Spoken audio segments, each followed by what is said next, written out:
My Child's Eye View of Crete. My Childhood Memories of Crete. Written by Sarah O'Neill. As a young child, our author spent many happy family holidays on the Greek islands. Here she reminisces on a country, its people, and the impression that they made. A Child's Eye View of Crete. I first waded with my pink glitter jelly sandals along the sparkling Mediterranean coast of Crete at the tender age of 4. The Greek islands held a fascination for my parents, and they shared that fascination with us as primary school children summer after summer. They had spent a romantic holiday as a young couple on Corfu, and since then their love for Greek culture and its love for the world never let them go. As my brother and I were growing up, we visited Rhodes, Samos, Kos, and twice we were on Crete. Now, as an adult, I am amazed at what a lasting impression that country and its people left on me at such a tender age. Childhood memories of blissful summers spent on Crete. Crete doesn't cater to kids in the obvious ways. It's not about having colouring sheets at the cafes, pram-friendly streets, or safety barriers everywhere. As a child in Crete, what I experienced from the Greeks was genuine interest, friendship, and warmth. Holidays on Crete are family holidays because people truly treated you as a family. Family members of all ages, from the oldest to the youngest, are made to feel socially included and welcome here. Adults don't talk over the top of children's heads. They look you right in the eye and smile and say hello. Reading an article recently in the House of Travels magazine, Inspire, I came across this statement in a piece about Greece. The inhabitants are gorgeous just because they smile. When I think back on all my encounters with the Cretians, that rings so true. It was the 90s, when travel agents and package holidays amassed visitors in the mass tourist resorts between Heraklion and Malea. The benefits were a water park and plenty of amenities. The drawback of mass tourism is that often the tourists determine the culture, not the locals. My family rented a car, and we found a quick escape to the quieter towns and villages where Cretan culture prevailed. An extraordinarily friendly, open and family-orientated culture. Greek living for me is multi-generational living at its best. The family, and in many situations the extended family, still has a huge role to play here. The people in the rural communities on Crete have a deep respect for their elders and a genuine child-centred attitude towards family life. They have managed to sustain a value system that has little to do with modern competitive society. Ancient Greek even had a special word specifically for the kind of love and affection that we share as a family. Storge. As children visiting the island, we felt cherished and valued in a way that stuck with us as unusual and endearing.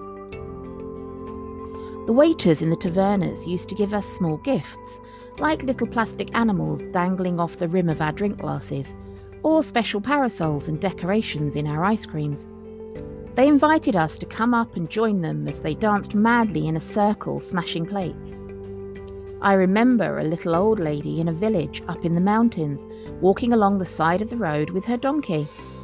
She hailed us over to share her almonds with us, with a soft, crinkly smile. As a child, I was fascinated to see such a traditional way of life, so vastly different from my own and untouched by the modern world. The beauty of Crete is that it has managed to maintain its identity and old way of life in its small mountain villages, while still embracing visitors from all over the world. We always felt that people were delighted to meet us and spend time with us. I remember one elderly gentleman in a taverna up in the mountains. His crumpled face had more lines than I can count, and his huge moustache spread from ear to ear when he smiled. His son would dip his bread in wine to soften it before he ate. He was the village elder and a war hero who had fought as a partisan against the occupying German forces during the Second World War. But this honoured veteran and Cretan hero let me, at 4 years old, sit up on his knee as he told us his stories, interpreted by his son. The beauty of an island is that nothing is ever very far away. So as children, my brother and I were rarely bored travelling along the winding roads.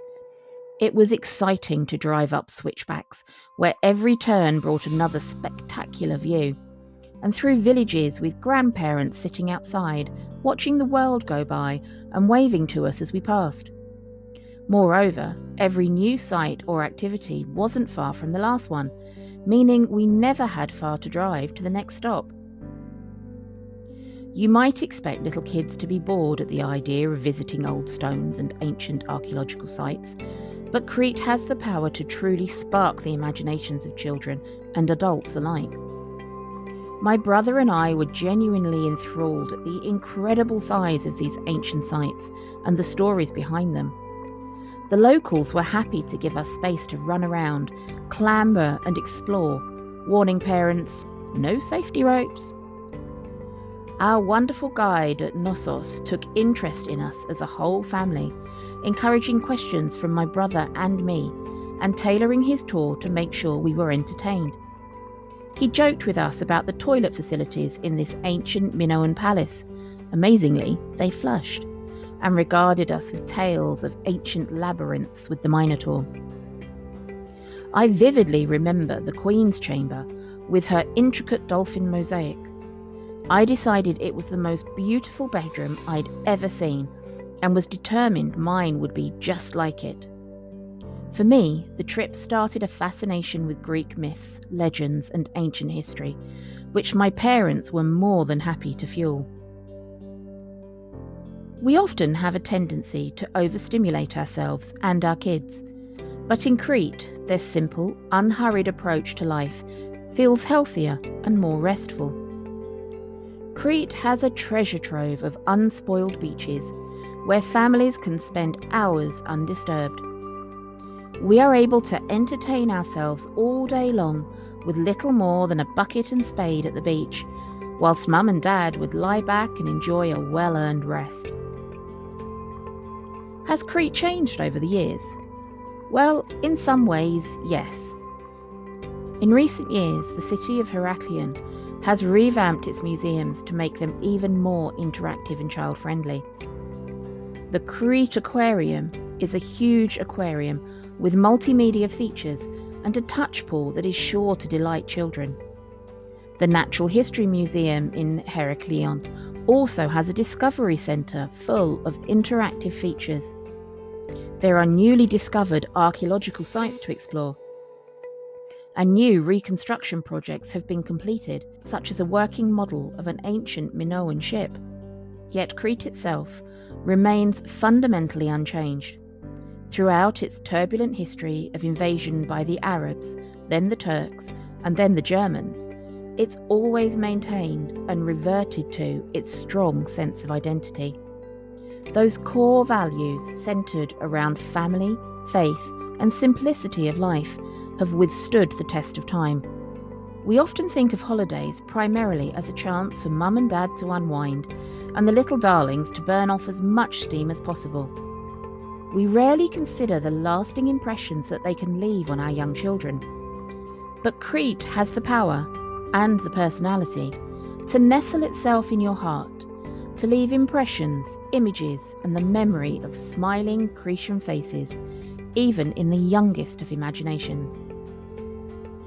If you are a family seeking moments of inspiration, relaxation, and fascination with your children this summer, I encourage you to consider Crete as a wonderful family destination that will create the richest of memories for both you and your kids.